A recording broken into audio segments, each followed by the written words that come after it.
Taking the Waters. I am here to share water stories on, along, above, and below the river and lakes of Chicago. Choreographing college students, Chicago Public School teens and elementary students, and the general public. I work to empower lifelong environmental stewards and mentors. I grew up playing in a river, created an architectural thesis on 3 rivers, and worked to protect the Chicago and Milwaukee rivers. As an architect, I ask, how can the built environment more assimilate the systems of nature? And so we begin with water and well-being. The indigenous people said Mnikoni, water is life. We look to the clouds and we look to the sun as the driver of our ocean currents that fuel the life of our cities. The indigenous people came up the bluffs of the lake and found miles of prairie and oak savannas and abundant food jumping above and along and below fresh waters. Students come and plant their homestead, wondering what they need to begin life. They situate, they hydrate their homes, and they concentrate on water, second only to air, for life. They ask, with water, why is the earth not called ocean? And then we ask them to think more closely, 3rd grade to the 3rd year in college. Where is the water in the world? Yes, we just said oceans, that's salty, glaciers, those frozen, that leaves groundwater, rivers, lakes, and wetlands, and just a little tad in the atmosphere. Of those, we can only drink the groundwater and the rivers, lakes, and wetlands. That takes their water measure and water cycle and makes it a little more precious. Then we start the discussion of how much they use daily. It deepens when they think about how much they use weekly, and then they start looking at Lake Michigan and seeing that it's connected to their tubs and toilets and hoses. They learn about the millions of gallons of lake water that are used every day by the city of Chicago and not returned because of the reversal of the river. They look at what it takes to grow an apple and then how much more it takes to make a cup of apple juice. And they start thinking about water equivalencies and how even an apple, a cup of coffee, sugar, pair of jeans, and oh my, 700 gallons for those 3 for $10 t-shirts sold in Walgreens in the summer. If this is going on, how does the world need water? Well, it turns out that 2% really actually gives human beings, the billions of human beings, the water they need to drink, though a good third at least do not have access to clean water. 6% for household, industry is 22%, agriculture is the big grabber. We look at the state of Indiana and the amount of acres devoted to farming and realize that that farming system with its herbicides, pesticides, and insecticides is perhaps archaic, and that vertical farming and newer methods are more sustainable and could bring fresh food directly locally to cities. We look at the consumption of water and we find that the richest countries use the most. And so for social justice, we want to look at the world and where it rains, where we will begin to find greater areas of drought as the temperatures rise, and what we can do about it. Thankfully, through design innovators, we have the Life Straw, which is a filter that can filter, if you see the girl with drinking water, filter water so that it is clean and healthy. We also know that instead of carrying the clay pot 5 miles to get 5 gallons of water, now groups of women in Africa can roll the hippo roller and bring it back to live for a week. They come back to the water cycle in school with new eyes. And they start thinking about being water smart. At the riverside, they play a game about being part of the water cycle because we are a plant, an animal, a human, groundwater. And after about 10 minutes, they go, well, when does this end, as they move around between all the categories? And then it dawns upon them, it never does, because water is constantly in motion. We share the Water Food Energy Nexus short film based on Stockholm 2011 Climate Accord, and they begin to open their eyes about water use in industry, food production, human production, and consumption. We support their inquiry with water journals, food journals, and energy journals.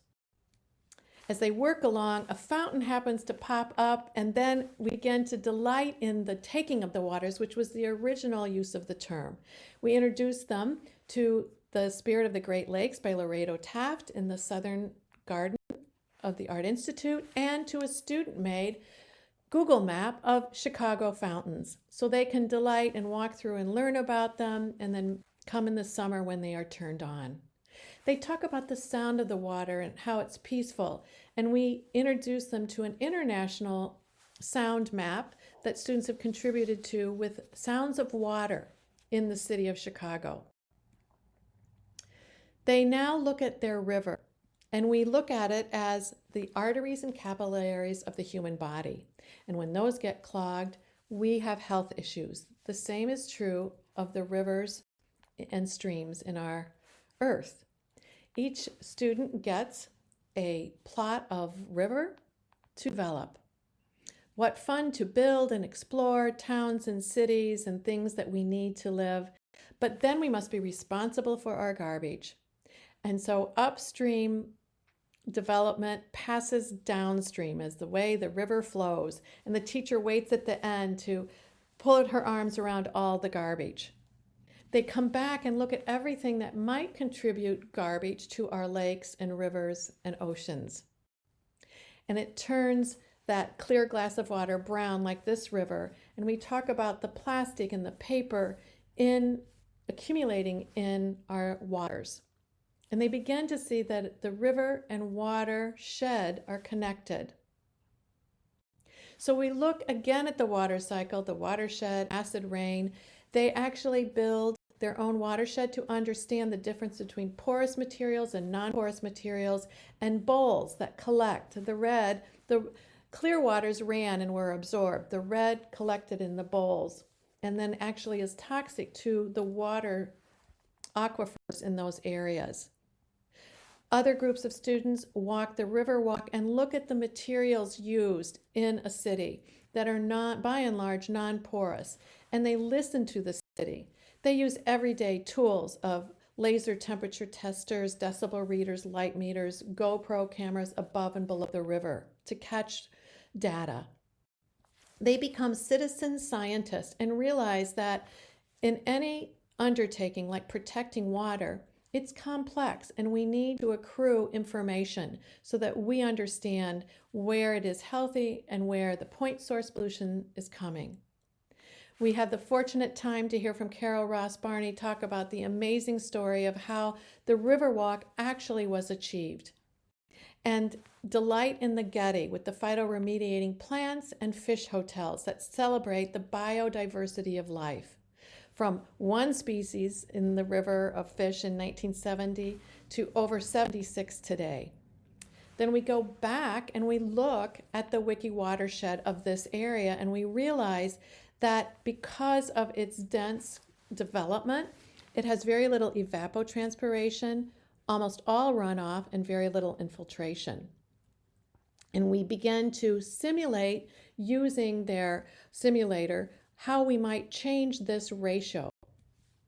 We think about clear, clean drinking water. We get on the boat, we study and test the turbidity, alkalinity, dissolved oxygen, and cold temperature, knowing that the cold temperature and the lack of oxygen are the two main things that create algae blooms and kill some of the smaller invertebrates. We look at the chemistry of water, H2O, and how we can test it and how it can accrue pollutants that then have to be cleared out. We leave everyone with EWG's tap water database. You can check your own water in your own community. After Flint, Michigan, we all must be testing our water. We look to our city to ask, what do the waterways support? We get experts that know the flora and fauna of the region and the insects and the animals that they support in addition to humans. We have our phone or our iPad and we can take pictures and identify bugs and plants and fish and animals and know them by name and meet our neighbors. Going down the river, we look at the city side and we look at places still to be developed, and we're wondering how nature develops a river and how urbanity develops a river and how they might come together and share resources. We're excited to introduce them to a student-made Chicago Green Roof website, which is a great way of a city reusing earth that has been compacted by construction by putting it up above. Students have a lot of fun learning about intensive and extensive green roofs and drawing different plants that would grow and prosper there. We go right back down into the river and talk about the diatoms, the smallest things that produce oxygen in the water, and how they are eaten by phytoplankton and then by zooplankton. Students have fun drawing them. A college student sewed them so they would have fun and really get excited to see that these are the things at the bottom of the food chain, eaten by fish, eaten by reptiles and mammals, and of course by humans. We take people out onto the boat and they get to hear by Friends of the Chicago River. We bring in the authors of the Third Coast Atlas and we compare the importance of the Atlantic coast on the right, the Great Lakes coast in the middle, and the Pacific coast on the left. And we begin to look at the Great Lakes Basin as something very, very valuable. We look out into that lake, at that inland sea. We learn the names of the lakes. We learn how it flows to the ocean. We learn how the dams helped make it an active corridor, commercial corridor. We learn that it holds 84% of the United States fresh water and 20% of the world's fresh water. And our reverence and esteem grows. Make sure you take care of water. Students make a Take the Waters exhibit where we raffle off goldfish in vertical towers so that we can begin to think about people living in tall towers as fish in the river. We go from water is life to life in water to water listening to watermarks to really coming up with the idea of sharing this knowledge. It's shared at the Chicago Public Library, the Chicago Cultural Center, and at the Chicago River Congresses. All so that people can begin to think of cities as green cities and sponge cities, from the farmhouse to Main Street development village into Ecopolises.